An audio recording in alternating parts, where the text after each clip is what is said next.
ఇప్పుడు ఆదివాసీ ఎరుకుల సంఘం అంటే ఇప్పుడు గిరిజనుల కింద అంటే ఐ మీన్ ట్రైబ్స్ కింద వస్తారా? లేదంటే మీరు ఇక్కడ సిటీలో ఉంటూ ఉంటారంటారా? అందుకనే ముందు చెప్పిన మేమంతా కూడా అడవిలో ఉన్నటువంటి జాతులమే.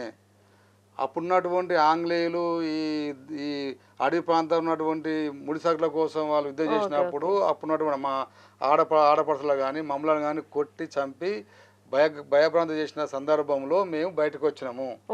అది బయటకు వచ్చి మేము ఊరికెళ్ళాము. మా ప్రవృత్తి ద్వారా రైతాంగానికి మేము అందించినాము తట్టలు బుట్టలు ఇవన్నీ. తద్వారా మేము కొంత జీవన కొనసాగించినాము. ఇప్పటికీ మీరు అదే లైఫ్ స్టైల్లో ఉన్నాము. కాబట్టి మా బాధ ఏంటంటే మా పూర్వీకులు ఏజెన్సీ ప్రాంతాన్ని ఇసిపెట్టి మైదాన ప్రాంతం రావడం వల్ల మేము భూములు కోల్పోయినాము. ఇది స్పష్టంగా ప్రభుత్వం ఆలోచించాలి.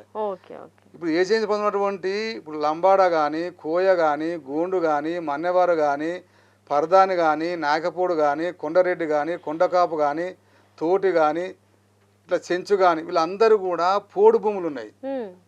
ఎకరాల కొద్ది ఉన్నాయి. ఒక్కొక్కరికి 100 ఎకరాలు, 50 ఎకరాలు, 20 ఎకరాలు, 10 ఎకరాలు ఇష్టం ఉన్నటువంటి భూములు వాళ్ళ చేతిలో ఉన్నాయి. అంటే వాళ్ళు ఎంత ఆక్రమించుకుంటే అంత వాళ్ళ భూములు ఉన్నాయి.